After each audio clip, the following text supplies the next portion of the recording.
The day I finally got revenge on my school. When I was bully. 12, my school gave each student a locker, a small freedom that turned one boy into a bully.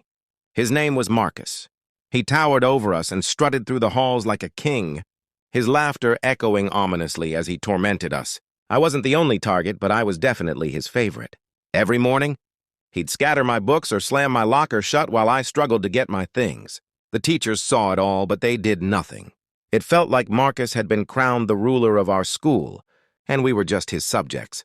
The turning point came on a typical Wednesday after recess. I was in the stairwell when Marcus, with a wicked grin, snatched my water bottle and threw it down the stairs. It hit a younger student who gasped in shock and turned to scold me. Marcus's laughter echoed through the stairwell, drowning out my humiliation. Inside, I was a storm of emotions, but I kept my cool and walked away. That day, I realized that revenge didn't need to be planned. It was an opportunity.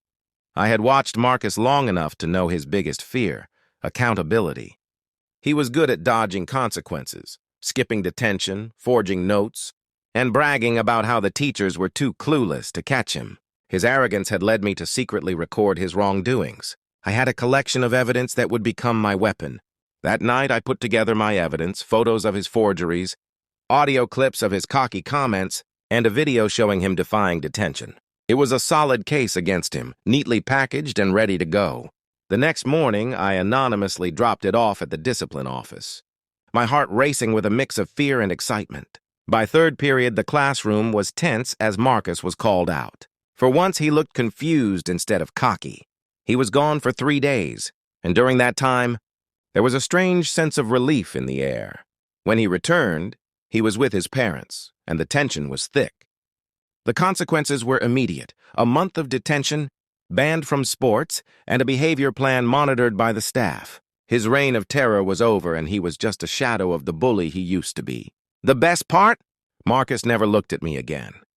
His former supporters started to drift away, as if his downfall was contagious. The halls became quieter, and my locker remained safe, free from his chaos. For the first time, I walked through school without fear, wrapped in a sense of peace. In the end, revenge didn't make me a hero. It simply brought balance back to my life. And honestly, that was more than enough.